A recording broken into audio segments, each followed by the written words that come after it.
Every time she gets a chance, my daughter-in-law, Jasmine, treats me like a penniless pensioner. I came all this way to visit, and this is what I get? Such a shabby place. So disappointing. Well, I guess this is what you get on a pension. I can take whatever is said about me, but I can't stand it when someone else insults this shop. It was my son Louis, who started speaking when my anger reached its peak. My name is Susan. At 65, I'm still quite active for my age. My husband John passed away 3 years ago at the age of 70. He fought hard against liver disease, but sadly he couldn't beat it. However, John, ever the craftsman, fought bravely without much complaint until the end. John was 8 years older than me. In the back of my mind, I had always been prepared for the possibility that John might pass away before me. However, his departure came sooner than I had expected. For a while, I was like a shell of my former self, but thanks to friends and neighbors, I gradually regained my spirit. Now I'm enjoying my time alone, attending karaoke classes, a hobby of mine from way back, and going to the theater with friends. Another significant event happened after John passed, and things settled down. My eldest son, Louis, got married. I thought it would be something to cheer me up, but John and I had 2 children. Our eldest, Louis, is now 37 years old and works as an IT engineer. He's freelancing now, mainly working from home, and apparently he's earning more than he did as a salaried employee. Teresa, the daughter and sister of Louis, is currently on an overseas assignment. She hardly ever gets to come back home. Louis finally married in his mid-30s, but for Teresa, it seems her job comes first, and marriage seems far off for her. Speaking of putting the job first, that's Louis's wife, Jasmine. Jasmine is 9 years younger than Louis, currently 28 years old. An even larger gap than between John and me. I first met Jasmine 2 years ago. Louis said, "I've decided to marry this person," and brought Jasmine to our house. Louis was attracted to the hard-working Jasmine, and surprisingly, it was Jasmine who strongly desired to marry. A slender beauty, a well-tailored suit from a high-end brand. She was the epitome of a career woman, just like those seen in TV dramas, exuding an aura of competence. And her views, expressed during our family meetings, were quite modern. We want to be a couple who respect each other's independence and freedom. Just because I'm a woman doesn't mean I'll give up on advancing my career. I'll work hard. I think we probably won't have children. According to Jasmine, child-rearing is a hindrance to career advancement. She wants to earn her own money, enjoy freedom without being tied down by family life, even after marriage. However, I was somewhat taken aback by what Jasmine said next. But living on a pension really seems like living in poverty, doesn't it? Money is really important. I have to work hard and earn. Living in poverty? I don't know what kind of lavish lifestyle the career woman Jasmine dreams of, but it's none of her business. I'm quite satisfied with my current life, which suits my means. Even the usually calm Louis had to gently chide her. "Hey Jasmine, don't say things like that." He gently chided her, but it was a worrying first encounter with Jasmine. The first Christmas after Louis and Jasmine got married, they came to visit my house. Maybe because of her busy job, as soon as Jasmine arrived. I'm so tired," and said that, then just sat on the sofa and didn't move. And even on Christmas, she seemed preoccupied with work calls, staring at her mobile phone and tablet, not moving an inch from the sofa. "Louis, I want some coffee. Louis, I'm a bit hungry. Bring me some snacks." From the sofa, Jasmine gave orders, and Louis dutifully brought her coffee and snacks.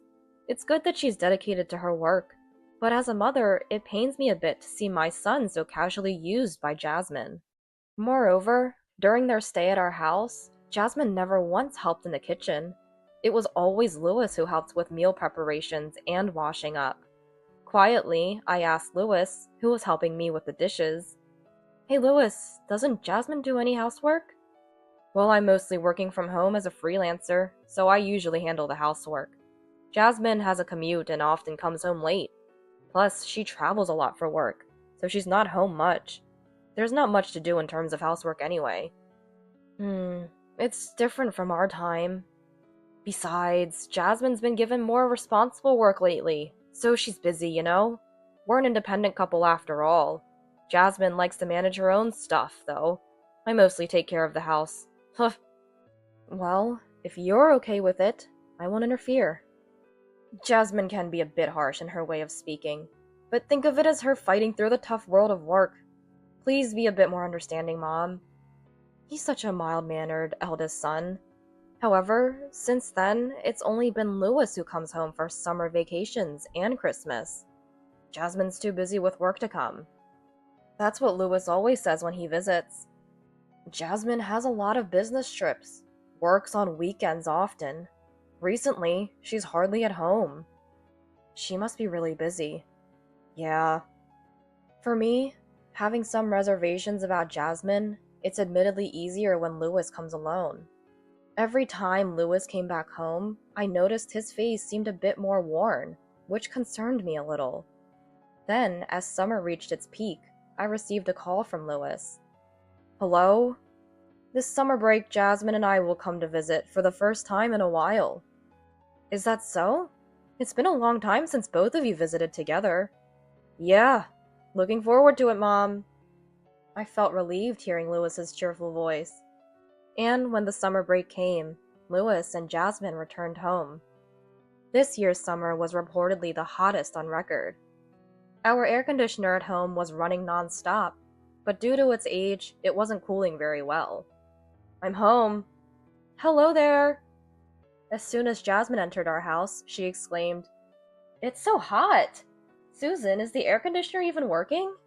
Hey Lewis, lower the temperature. She went straight to the sofa, and as usual, began giving Lewis casual orders. Ugh, it's still hot! Is this air conditioner broken? But I guess you can't afford a new one on a pension. Lewis, a hand fan, please! I had a bad feeling that Jasmine seemed even more overbearing than before. Also, compared to when I first met her, her makeup and clothing seemed flashier. I'm going to say hello to Dad. Saying that, Lewis went to greet John's photograph. When I returned with the coffee for the two of them, I found Lewis in front of the photo. And next to Lewis, Jasmine was not there. Surprisingly, Jasmine was still confidently sitting on the sofa, legs crossed, fiddling with her mobile phone. She drank the cold coffee I made without even a word of thanks. I didn't want to nag Jasmine, but even I couldn't hold back this time. Can't you put the phone away just for now? Then Jasmine replied, I have important work responsibilities. Well, Susan, living on a pension, you wouldn't understand. What does living on a pension have to do with this? I wanted to say something back to Jasmine, but she spoke up again. The reason Susan can live on a pension is because of the money we work hard to earn. So as someone who works hard every day, I don't have to move in front of people living on pensions. Really? Such excuses. Is this what being weathered by the rough seas of society does to a person? I felt bad for Lewis, but I didn't want Jasmine to come over anymore. Knowing Jasmine wouldn't help in the kitchen, I had made a dinner reservation at a restaurant for their visit. That restaurant holds special memories, not just for me, but for our whole family. It's not the most elegant establishment, but the food is exquisite. When it was time, Lewis, Jasmine, and I headed to the restaurant. Upon arrival, we were guided to a private room that had been prepared for us. I'm going to say hello to Chef Brown. It's been a while since we've been to this restaurant. Before entering the private room, Lewis went to greet Chef Brown, leaving me alone with Jasmine. Just the two of us, me and Jasmine, in the private room. I felt uncomfortable and uneasy. Jasmine, as usual, was busy with her mobile phone. Just as I thought I should start a conversation, Jasmine spoke first. I came all this way to visit, and this is the place? Kind of disappointing. Oh, why? The food hasn't even been served yet. This restaurant is really delicious, you know. And I tried to explain our family's connection to this restaurant, but Jasmine interrupted me, continuing her rant. I work in the city, and the places I usually go to for private dining or entertaining guests are those trendy ones featured in magazines. I doubt that there are any stylish places like that in the countryside. And this place, it's so impoverished. Well, I guess that's what you get when you're living on a pension, Susan. Jasmine, how can you say such things? Please don't speak ill of this restaurant. I don't mind her belittling me for living on a pension. Let her say what she wants. But Jasmine has casually used my dear son, and now our family's cherished restaurant. She dares to call it impoverished. How long will Lewis continue to be at Jasmine's beck and call? Various thoughts I had been holding back swirled in my heart. Today, I've had enough. It's time to stand up to Jasmine. As my anger reached its peak, I took a deep breath, ready to respond. When we get home, Jasmine. The voice wasn't mine. It was Lewis. After greeting Chef Brown, Lewis returned and stood at the entrance of the private room. His eyes had a coldness I, as his parent, had never seen before. I will absolutely not tolerate anyone speaking ill of this restaurant. His eyes said, Leave this to me. Jasmine, this restaurant, you see, was started by my dad and mom. Really? Jasmine must have never seen Lewis so angry before. She couldn't continue her usual haughty behavior. My father was a chef. He and my mom started this restaurant together and put their hearts into it. It's a precious place for us, filled with cherished memories, and you call it impoverished? Indeed. This restaurant was started by John and me, just as Lewis said. John was a skilled chef, and his cooking attracted locals who kept the restaurant always full. It wasn't a place with constant lines, but people from afar would come, having heard about it. And when the restaurant became busier, Chef Brown, who was now in charge of the kitchen, was John's right-hand man. Well, I didn't know that. You don't need to be so angry, Lewis. Jasmine retorted to Lewis, her face strained. Whether you knew it or not, there are things that are okay to say and things that are not. Lewis's anger hadn't subsided yet. Today's Lewis was different from usual. As I watched a bewildered Jasmine, I remembered the days when Lewis was still in elementary school. He used to stop by the restaurant after school and often helped us out. He washed dishes with his small hands and cut vegetables next to John. Come to think of it, even after marrying Jasmine, it was always Lewis who helped me out. This was my chance. I decided to fight back. Jasmine, I'm still the owner of this restaurant. I had planned to hand it over entirely to Chef Brown after John passed away. But Chef Brown, who was greatly indebted to John, insisted on looking after the restaurant until I turned 70. I still help out at the restaurant sometimes, and it provides enough income for me to live on my own. So I've arranged to start receiving my pension at 70. You keep belittling me for living on a pension, but guess what? I'm not even on a pension yet. Sorry to disappoint. Maybe I should add one more thing.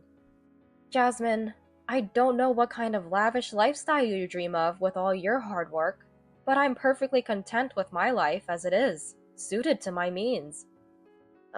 I thought you were living on a pension. So, as you can see, I'll start receiving my pension when I turn 70, and I still have money left by John that I haven't touched. I have no reason to be belittled by someone like you. Yes. I'm sorry. Great. I said it. The usually arrogant Jasmine in my home was now looking down, diminished. Perhaps she hadn't expected such a retort from the always gentle Lewis and me. Maybe John lent us his strength from beyond. Living within our means? Mom's right. Lewis murmured softly. Huh? I looked at Lewis, who was rummaging through his bag. He took out a bundle of envelopes and postcards and placed them in front of Jasmine. What is this? As Jasmine took the bundle and checked its contents, her face turned pale. No matter how hard you work outside, if you shop without restraint, you can't keep up with the payments, right? Wait, what? I didn't know these had arrived. I don't know anything about this. The figures, you're never home because of overtime and business trips. No time to check the mailbox, right? What was this exchange about? I looked at the bundle of mail Jasmine was holding. To my surprise, the bundle was a stack of dunning letters from credit card companies. And another thing, Lewis continued. About half of these reminders are for purchases at men's stores. I've never received anything like that from you, and I doubt you're wearing men's clothing. So what's all this about? No, that's not it. Lewis, don't say such awful things. Jasmine, explain this. I didn't need to hold back with Jasmine anymore. I pressed her with a firm voice. It was for a present. I bought it for someone I owe a lot to at work. I was in a hurry, so I paid for it. Looking at Jasmine, she was now red-faced and sweating profusely. Her heavy makeup seemed to be melting away, the foundation streaking. Her carefully applied makeup was rapidly deteriorating. For someone you owe a lot to. This person? Lewis took another envelope from his bag, slightly larger than the previous ones, and thrust it in front of Jasmine. What now? Jasmine hesitantly pulled out the contents of the envelope. Her face turned the bluest it had been all day. Wow, I never knew someone's face could change colors so drastically, from red to blue. My attention was drawn to an odd detail. The next moment, Jasmine raised her voice sharply. What is this? You investigated me? With all those dunning letters, I had to look into it. Lewis seemed resigned, yet composed. Inside the envelope were photos. There was Jasmine, walking arm in arm with a flashy young man, both smiling. Jasmine entering an apartment building, presumably the man's home, with him. And the most damning evidence was... well, let's leave it at that. Explain this, Jasmine! Lewis questioned Jasmine without changing his expression. What's wrong with taking a little break? I'm stressed from work. Lewis, you're older and too calm. You don't provide me with any excitement. To me, you're a house husband. House husband! I wouldn't have married an older guy like you otherwise. I need some excitement outside, or I can't stand it. Jasmine, now red-faced, blurted out. Stop it right now! Finally, my anger exploded. Jasmine, listen to me. How dare you let Lewis handle everything at home, treating him like a housewife even though you're not supporting him. You said it when we first met, that you wanted to be a self-reliant and free couple.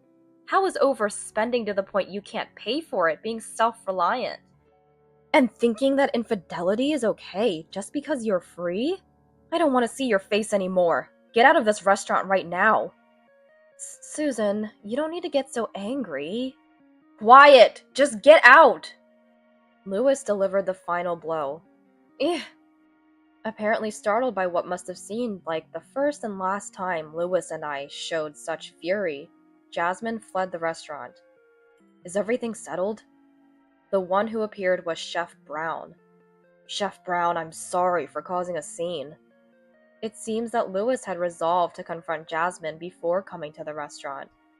He had gone to greet Chef Brown earlier to explain the situation. It's okay, Lewis. Susan, the food is ready, so I'll bring it over. Just the family now. Please take your time. Thank you. We appreciate it, Chef Brown. Lewis and I regained our composure and enjoyed the restaurant's food for the first time in a while. Eating brought back memories of John. Chef Brown had faithfully continued John's flavors. Afterwards, Lewis stayed at my house for a while, proceeding with divorce proceedings from Jasmine. With indisputable evidence, he left everything to a lawyer. Then, after finding a new home, Lewis moved his belongings out while Jasmine was at work. According to what Lewis heard from acquaintances, Jasmine continued to spend lavishly on men, even after the divorce. Her mailbox was always full.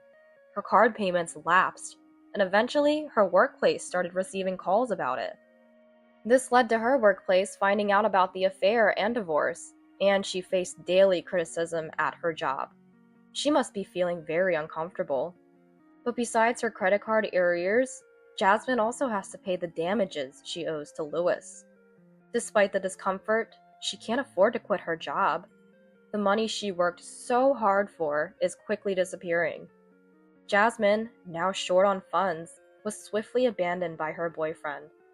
All that remained were debts and a broken pride.